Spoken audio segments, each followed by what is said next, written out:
Parto da un principio che il mercato comanda. Questo vale per le banche, questo vale per le imprese, questo vale anche per il sistema dei confidi del nostro Paese. Quindi la Regione, il sottoscritto, non ha nulla in contrario ad operazioni di fusione che riguardino confidi della nostra regione con confidi di altre regioni, però con delle regole molto ma molto chiare. Qua lo dico, l'ho detto in assemblea prima, lo ripeto, cioè la regione Friuli Venezia Giulia metterà risorse economiche a sostegno dei confidi e delle imprese, ma con una regola, che questi denari dovranno essere utilizzati esclusivamente per le imprese del nostro territorio, quindi con una ricaduta diretta.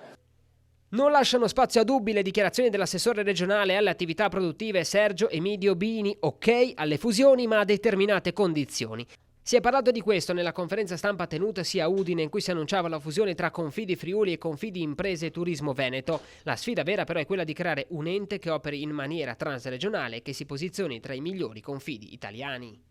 Sono già 6 mesi che stiamo lavorando perché le pratiche purtroppo di due enti vigilati come noi e Fidimprese e Turismo Veneto sono infinite, perché ovviamente c'è tutta un'ossatura da unire, in particolare dovendolo unire su due regioni che fra di loro si comportano in maniera diversa e su due confidi che fra di loro hanno una compagine sociale che è diversa, perché parliamo di Fidimprese e Turismo prettamente commercio, parliamo di Confidi Friuli nostro con tre anime all'interno che tutte e tre operano in maniera molto equilibrata fra di loro. E nella realtà la notizia vera è riuscire a costituire in maniera transregionale un Confidi che opera principalmente su tutto il Friuli ma sulle province contermini del Veneto, quindi con province molto simili a noi, riuscire a costruire un Confidi che diventa il sesto o settimo in Italia per patrimonializzazione, oltre 60 milioni di euro, per patrimonio di vigilanza oltre 400 milioni di euro, quindi con dei numeri veramente importanti che consentono garanzie maggiori a favore del sistema, maggiore forza